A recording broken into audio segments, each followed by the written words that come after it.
When someone sustains a severe disability such as a spinal cord injury, they're often perceived by themselves and others as asexual beings, mascots, sidekicks, or friends, yet their sexual urges and desire for intimacy continue. One impact of inadequate sexual education is that these initial perceptions frequently become reality, and people go on to live unnecessarily diminished lives. It has been said that there's only one happiness in life: to love and be loved, and people with spinal cord injuries should not be excluded from that opportunity.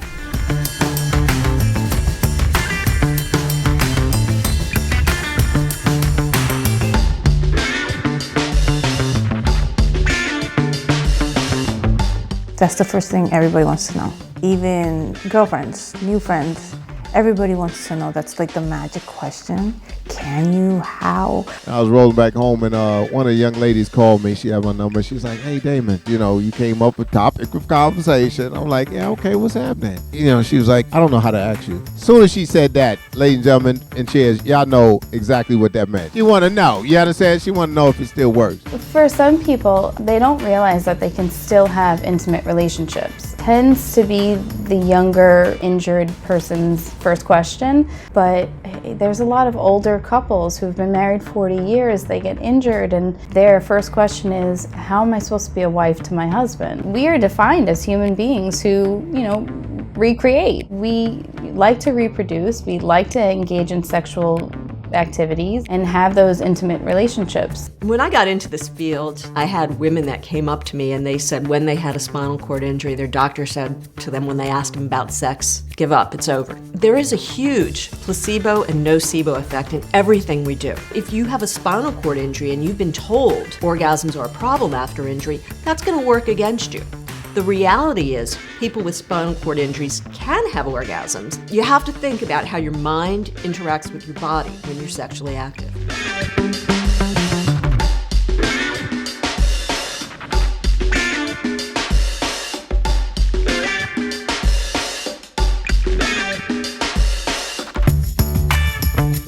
It was okay, you are in an accident, you're not going to be able to walk, but nobody tells you about the levels of injury and how it's going to affect the body itself. So when I was having sex with my boyfriend at the time, it was amazing to me that yes, I could feel parts and yes, I couldn't, but where to go to get this information? It was like a hush thing. Now you're disabled, now live with it. We have a warped sense of what intimacy and sexuality is in our society sometimes. If someone bumps into me and asks me the question at this stage, I'll address it because I want people to be comfortable with me. I want people to know.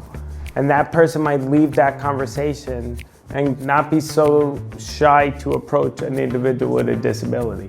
I've never talked about sex so much with everybody around me as I have since I've met Dan. When someone sees that you're dating somebody who's in a wheelchair and has a disability, you can see the look on their face right away. And so I found myself preemptively being like, yep, we can, yep, we do, yep, it's possible. Answering their questions almost even before they ask them because I know they want to know. It's better to be educated about it and to understand how it all works.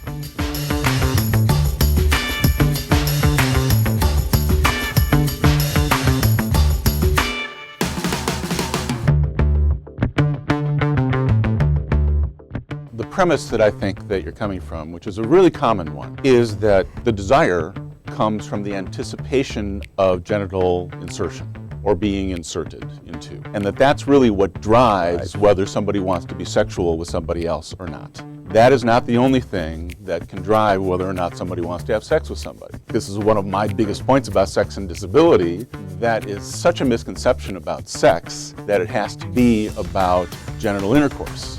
Some myths about sex and SCI are, if you can't feel it, why bother? If you can't have an orgasm, what's the point of having sex? No one's ever going to love me now that I'm in a wheelchair. Yes, people can have sex after a spinal cord injury. As a matter of fact, and I know this may be hard for some people to believe, but many people have told me that their sex after their spinal cord injury is actually better because it's more intimate and there's much more communication between the partners. Person that gets injured, like recently, it's always going to be the same topic as, nobody's going to love me, nobody's going to look at me, how am I going to date, I can't do this, I can't do that, it's not the same. But in time, you notice that it's a different life that you have to live, so you have to adjust to this different life. And plus this different life, you have so many opportunities. It's just that you don't know them yet. A lot of people are scared, and not until they get to that point to just start exploring this new life will you know if you can or cannot.